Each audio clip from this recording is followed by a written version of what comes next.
Hello. Shri Nanabhau Phalgunrao Patole. Shri Patole Nanabhau Phalgunrao. Nanabhau Patole जे आज काँग्रेसचे अध्यक्ष आहे महाराष्ट्र प्रदेश. तर नानाभाऊ पटोले यांचा जन्म 5 जून 1963 गोंदिया येथे झाला. त्यांचं शिक्षण BA झालेलं असून त्यांना मराठी, हिंदी व इंग्रजी या भाषा येतात. श्रीमती मंगला या त्यांच्या पत्नी असून त्यांना एक मुलगा व 2 मुले आहेत.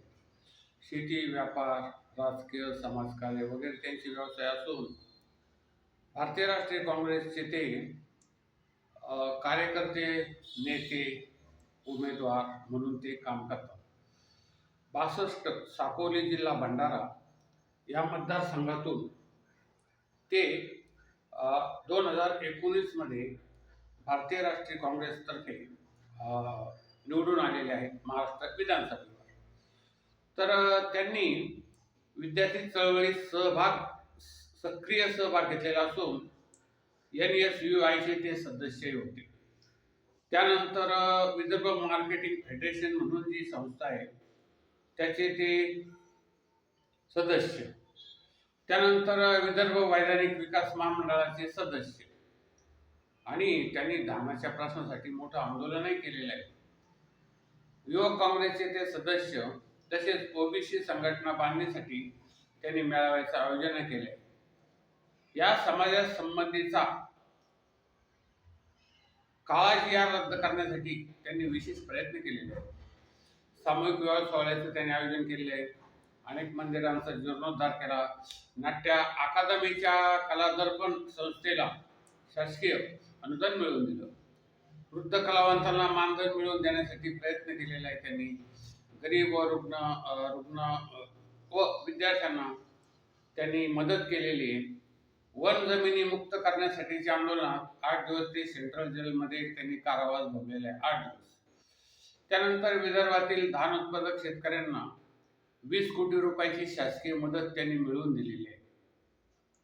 जिल्हा सहकारी बँक चे ते 1994 ते 2001 पर्यंत संचालक होते.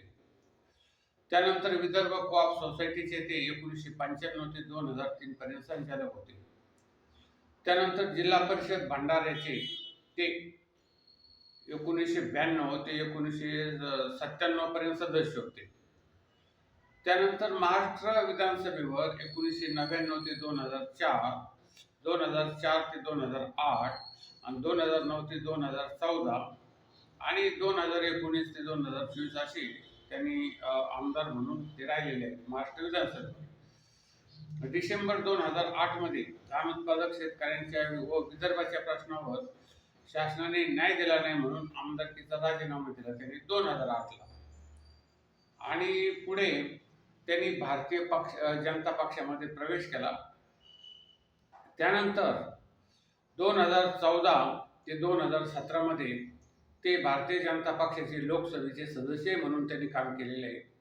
परत 2019 पासून ते परत काँग्रेस पक्षाचे कार्य करायला लागले आणि 21 फेब्रुवारी 2019 पासून महाराष्ट्र प्रदेश काँग्रेस कमिटीचे ते प्रदेशाध्यक्ष झालेले आहेत. ऑक्टोबर 2019 मध्ये झालेल्या विधानसभेवर त्यांची फेरनिवड झाली आणि 3 डिसेंबर 2019 ते 18 फेब्रुवारी 2021 पर्यंत ते महाराष्ट्र विधानसभेचे अध्यक्ष होते. त्यांनी सप्टेंबर 2016 मध्ये लंडन, युनायटेड किंगडमचा अभ्यास दौरा सरकारी खर्चाने केलेला असून गरिबांची सेवा करणं ही त्यांचं एक छंद आहे. मुक्काम पोस्ट सुकळी, पोस्ट वडार, तालुका साकोली, जिल्हा भंडारा येथे ते त्यांचं निवासस्थान तसेच कार्यालयही आहे आणि मुंबईला आमदार निवासामध्ये ते राहतात. आता हे 2019 ची जी 14वी महाराष्ट्र विधानसभा निवडणूक झाली त्यामध्ये 62 साकोली या मतदारसंघातून हे नानाभाऊ फाल्गुनराव पटोले हे निवडून आले. तर त्यावेळेस एकूण या साकोली मतदारसंघामध्ये एकूण मतदार होते 3,18,804. पैकी मतदान झालं 2,28,700. आणि त्यापैकी 2,28,700 पैकी 95,208 मतं ही नानाभाऊ फाल्गुराव पटोले जे भारतीय राष्ट्रीय काँग्रेसचे उमेदवार होते त्यांना मिळाली आणि ते निवडून आले. त्यानंतर भारतीय जनता पक्षाचे जे परिणय रमेश ठुके डॉक्टर आहेत, तर त्यांना 88,968 मतं मिळाली. म्हणजे जवळजवळ यांना 89,000 मतं मिळाली आणि यांना 95,000 मतं मिळाली.